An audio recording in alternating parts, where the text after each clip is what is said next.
तो आज के वीडियो में देखने वाले हैं आईसीएसई क्लास 10th के एक्सरसाइज 12.1 के क्वेश्चन नंबर 8, 9, 10 एंड 11 का सॉल्यूशन। तो यहाँ पे हमें क्वेश्चन नंबर 8 दिया गया है, the equation of line P Q is 3y minus 3x plus 7 equals to में 0। हमसे पहला क्वेश्चन पूछा गया है write down the slope of the line, and दूसरा पूछा है calculate the angle that the line P Q makes with the positive direction of X axis. देखिए सबसे पहले हमें जो यहाँ पे इक्वेशन गिवन है, इक्वेशन क्या गिवन है, तो हमें लाइन पी क्यू का इक्वेशन गिवन है कि लाइन पी क्यू का इक्वेशन क्या दे रखा है कि लाइन पी क्यू बराबर हमें दे रखा है 3y minus 3x plus 7 is equal to में 0। ये हमें लाइन का इक्वेशन दे रखा है, ठीक है। और देन हमसे पूछा गया इसका स्लोप एंड एंगल यानी कि इंक्लिनेशन पूछा गया है। तो मैंने आपको क्वेश्चन नंबर 7 में बताया था कि जब भी ऐसे क्वेश्चंस दिए जाएं जहाँ पे आपको लाइन का इक्वेशन गिवन हो और आपसे स्लोप फाइंड करने के लिए बोला जाए, तो सिंपली हमें वहाँ क्या करना होता है, हमें उस क्वेश्चन को y is equal to M X plus C के फॉर्म में कन्वर्ट करना होता है, इस फॉर्म में कन्वर्ट करना होता है। अगर उसको हम इस फॉर्म में कन्वर्ट कर देंगे तो देन उसको सॉल्व करना क्या होगा, काफ़ी ईजी हो जाएगा, ठीक है। तो पहले हम लोग इसको इस फॉर्म में कन्वर्ट करेंगे, तो इसको हम कैसे लिख सकते हैं कि 3y इज इक्वल टू में, जब इसका हम साइड चेंज करेंगे 3x प्लस 7 को माइनस 7, देन 3 से हम सबको डिवाइड करें तो 3x अपॉन 3 माइनस 7 अपॉन 3, यानी y इक्वल टू में क्या आ गया कि x माइनस 7 अपॉन 3। तो ये हमारा इक्वेशन कन्वर्ट हो चुका है। जब इसको हम इस वाले से कंपेयर करते हैं, इस वाले से कंपेयर करते हैं, यानी क्या लिखेंगे, on comparing the equation y equal to में x minus 7 upon 3 by y equal to में mx plus c, we get m is equal to में 1 and c is equal to minus 7 upon 3, यानी कि m जो 1 आ रखा है क्या आ गया, slope of the line. Therefore slope of the line P Q क्या हो जाएगा 1। एंड हमसे पूछा गया है कि कितना एंगल फॉर्म कर रहा है, हमसे पूछा गया इंक्लिनेशन बताने की, क्या बोला गया है कि फाइंड द इंक्लिनेशन। तो इंक्लिनेशन के लिए हमें सिंपली क्या करना है कि we know that let the line P Q makes angle theta with the x axis, then tan theta is equals to में m यानी कि स्लोप, यानी कि tan थीटा क्या हो गया, तो m की वैल्यू क्या आई थी 1, यानी tan थीटा आ गया 1, यानी tan थीटा बराबर आ गया tan 45 डिग्री, यानी थीटा क्या हो जाएगा तो 45 डिग्री। ये आपका आ गया क्वेश्चन नंबर 2 का सॉल्यूशन। नहीं था क्वेश्चन नंबर 1 का, ये है क्वेश्चन नंबर 2 का। हमसे पूछा गया था कि आखिर लाइन कितना एंगल क्रिएट कर रहा है, तो लाइन कितना एंगल क्रिएट कर रहा है 45 डिग्री का।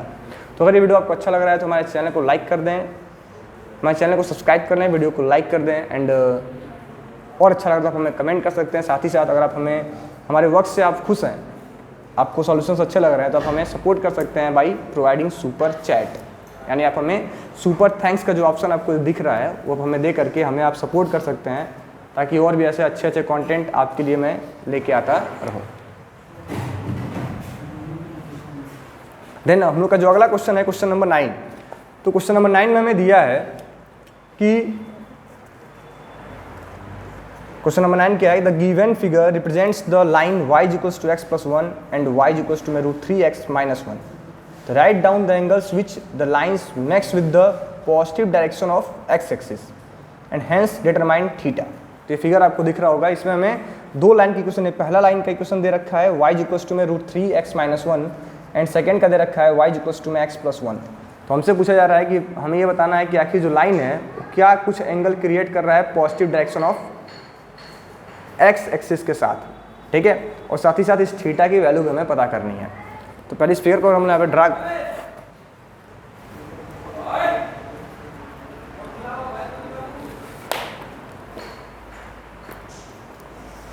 तो जो क्वेश्चन में फिगर दिया गया उस फिगर को हम यहाँ पे ड्रा करते हैं। देखिए आप कुछ इस टाइप का फिगर आपको गिवन है, यहाँ पे थीटा है, ठीक है। लाइन के क्वेश्चन हमें दे रखा है y इक्वल टू में √3x माइनस 1 और इसका हमें दे रखा है y इक्वल टू में x प्लस 1। हमसे पूछा जा रहा है कि हमें बताना है कि पहले जो लाइन है वो positive direction of x axis के साथ कितने का एंगल बना रहा है। हमें ये बताना है पहले कि जो लाइन है, ये दोनों लाइन है, ये यहाँ पे positive direction of x axis के साथ कितने का एंगल क्रिएट कर रहे हैं, ये वाला एंगल, और हमें बताना है ये वाला एंगल। और देन इन्हीं को यूज करके हमें इस थीटा की वैल्यू को फाइंड करना है, थीटा की वैल्यू को फाइंड करना है। तो हमें जो फर्स्ट इक्वेशन गिवन है, हमें गिवन है y इक्वल्स टू में x+1 and second equation given है y इक्वल्स टू में √3x-1। तो अगर आप इन दोनों को y इक्वल्स टू mx+c से कंपेयर करते हैं, y इक्वल्स टू में mx+c से अगर आप इनको कंपेयर करते हैं तो यहाँ से जो m की वैल्यू आती है m इक्वल्स टू क्या है 1, और यहाँ से जो m की वैल्यू आती है वो क्या है √3, यानी पहले वाले का स्लोप 1 है और दूसरे वाले का स्लोप क्या है √3 है। तो हम सभी जानते हैं कि अगर हमें स्लोप पता है और उससे हमें एंगल फाइंड करने के लिए बोला जाए तो हम क्या करते हैं, सिंपली tan थीटा, यानी यहाँ पे tan थीटा की वैल्यू क्या दे रखी है 1, यानी थीटा क्या आ जाएगा, तो tan 45, यानी थीटा क्या हो गया 45 डिग्री। यानी यह लाइन है y इक्वल्स टू में x+1 जो लाइन है यहाँ पे 45 डिग्री का एंगल क्रिएट कर रहा है। कितने का, तो यहाँ पे क्रिएट कर रहा है ये 45 डिग्री का एंगल। आप थोड़ा सा और इसको जूम करके देखें, यहाँ पे ये 45 डिग्री का एंगल क्रिएट कर रहा है पहला वाला लाइन। एंड जो सेकेंड लाइन है ये आपका y इक्वल्स टू में √3x-1, ये tan थीटा क्या हो गया आपका √3, यानी tan थीटा की वैल्यू क्या आ गई, तो tan 60 आ गई। तो tan 60 क्या होता है, √3 होता है, यानी थीटा क्या आ गया 60 डिग्री आ गया। यानी जो सेकेंड लाइन है वो यहाँ पे एंगल बना रहा है 60 डिग्री का, क्या बना रहा है, तो सेकेंड लाइन जो है यहाँ पे 60 डिग्री का एंगल क्रिएट कर रहा है। और अगर इसको हम ध्यान से देखते हैं तो यह एक ट्रायंगल बना हुआ है, क्या यह एक ट्रायंगल है, ठीक है। तो हम जानते हैं कि ट्रायंगल की प्रॉपर्टी होती है, कोई भी हमें अगर ट्रायंगल दिया जाए, कोई भी हमें अगर एक ट्रायंगल दिया जाए ड्रॉ करके, तो इसकी प्रॉपर्टी होती है कि जो इसका एक्सटीरियर एंगल होता है, जो भी ट्रायंगल का एक्सटीरियर एंगल होता है sum of two opposite interior angles के बराबर होता है। यानी कि अगर हमें एंगल अल्फा फाइंड करना है, ये हमारा x और ये y है, तो इन दोनों का सम इसके बराबर होगा, यानी कि angle alpha is equals to क्या होगा x+y। तो सेम इसी प्रॉपर्टी को हम यूज करके यहाँ पे थीटा की वैल्यू को कैलकुलेट करेंगे। यहाँ में दे रखा है थीटा, ये 45 और ये 60 डिग्री है, तो हम जानते हैं कि जो 60 डिग्री होगा वो किसके बराबर हो जाएगा, तो 45 प्लस थीटा के, यानी थीटा की वैल्यू क्या आ जाएगी, तो 60 माइनस 45 आ जाएगा 15 डिग्री। तो ये था क्वेश्चन नंबर 9 का सॉल्यूशन। देन नेक्स्ट है क्वेश्चन नंबर 10। नेक्स्ट क्या है आपका क्वेश्चन नंबर 10। देखिए क्वेश्चन नंबर 10 में हमें दिया है कि find the value of p, find the value of p given that line y/2 is equals to में x minus p passes through the point -4,4। यानी हमें एक लाइन की क्वेश्चन गिवन है और हमें बताया जा रहा है कि हमें p की वैल्यू फाइंड करनी है जब ये लाइन जो है वो किस पॉइंट से पास करे, जो लाइन है वो पास करती है पॉइंट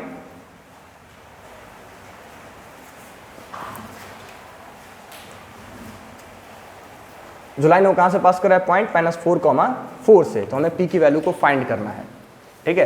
तो जब भी हमें ऐसा क्वेश्चन दिया जाए तो हमें सिंपली करना क्या है कि हमें एक इक्वेशन ऑफ लाइन क्या गिवन है, तो हमें गिवन है इक्वेशन ऑफ लाइन क्या गिवन है कि y/2 इज इक्वल्स टू में x माइनस p, और ये कहाँ से पास कर रहा है, पासेस थ्रू -4,4, पासेस थ्रू -4,4, इस पॉइंट से पास कर रहा है, हमें लाइन की क्वेश्चन गिवन है, ठीक है। जब भी हमें ऐसा क्वेश्चन दिया जाए तो हमें सिंपली क्या करना होता है, कोई भी लाइन अगर किसी पॉइंट से पास करता है, कोई भी लाइन हो चाहे कोई भी लाइन हो, और वो किसी पॉइंट से पास करता है तो जो पॉइंट्स के कोऑर्डिनेट हैं वो इस लाइन को सेटिस्फाई करेंगे। तो हम क्या लिखेंगे, since the line passes through, ये क्वेश्चन 10 है, passes through -4,4, therefore 4/2 is equals to में -4 माइनस p। यानी हमें करना क्या है कि जो x की वैल्यू है उसको x के प्लेस पे पुट करना है और जो y की वैल्यू है उसको y के प्लेस पे पुट कर देना है, और इसी को हमें सिंप्लीफाई करके p की वैल्यू को फाइंड कर देना है, ठीक है। तो यहाँ पे क्या हो जाएगा, ये 2 से 2 बार में कैंसिल, 2 - 4 माइनस p, तो हम साइड चेंज करेंगे तो p इधर आएगा तो पॉजिटिव, और ये -4 और ये -2, यानी p की वैल्यू क्या आ गई, तो -6। तो ये था क्वेश्चन नंबर 10 का सॉल्यूशन। तो आप क्वेश्चन नंबर 10 में आपको क्या समझ में आया कि कोई भी लाइन अगर किसी पॉइंट से पास करता है तो जो पॉइंट है वो उस लाइन को सेटिस्फाई करेगा। सेटिस्फाई करने का मतलब क्या है कि x के प्लेस पे हमें x पुट कर देना है और y के प्लेस पे हमें y की वैल्यू को पुट कर देना है। देन नेक्स्ट क्वेश्चन आपका है अगला क्वेश्चन नंबर 11। क्वेश्चन नंबर 11, तो क्वेश्चन नंबर 11 में हमें दिया है कि गिवन डैट, क्या दिया है, given that the line a, 2a lies on the line this to find the value of A. क्या जो पॉइंट है आपका a, 2 है, यह इस लाइन पे लाई करता है। तो सेम क्वेश्चन नंबर 10 के जैसा ही है। लाई करने का मतलब क्या है कि 100% वह उस पॉइंट से पास कर रहा है। तो हमें क्या करना है कि x के प्लेस पे a पुट कर देना है और y के प्लेस पे 2a पुट करना है और इसको सिंप्लीफाई करके a की वैल्यू को फाइंड करना है। तो यहाँ पे हमें क्वेश्चन नंबर 11 में दिया गया है। तो क्या दिया गया है लाइन के इक्वेशन कि पॉइंट a, 2a, जो पॉइंट है आपका a, 2a, ये कहाँ से पास कर रहा है? एक पॉइंट है lie on the line y/2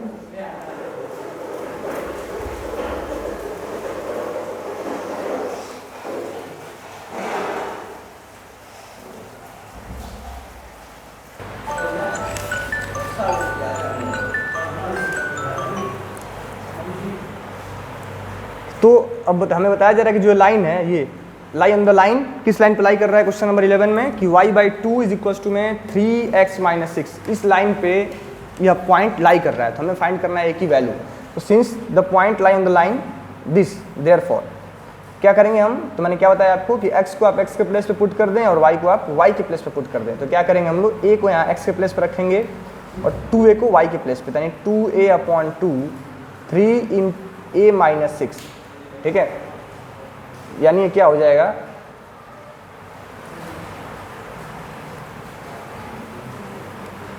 ये 2 से 2 cancel, a is equal to क्या आएगा? 3a - 6, यानी 6 को हम इधर भेज दें और a को उस साइड भेज दें। तो 6 बराबर में 3a - a, यानी कि 6 इक्वल टू क्या आ गया? 2a, a की वैल्यू आ जाएगी 6/2, a आ गया 3। a इक्वल टू क्या आ गया? तो a इज इक्वल टू आ गया 3। ये था क्वेश्चन नंबर 11 का सॉल्यूशन।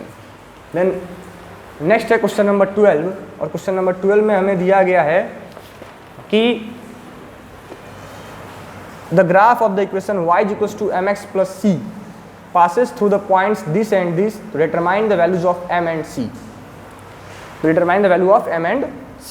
तो देखिए अब यहाँ से जो आगे क्वेश्चंस दिए गए हैं 12 से लेकर के 13, 14, 15, 16 एंड 17, इनको हम लोग नेक्स्ट वीडियो में देखेंगे। तब तक के लिए थैंक यू।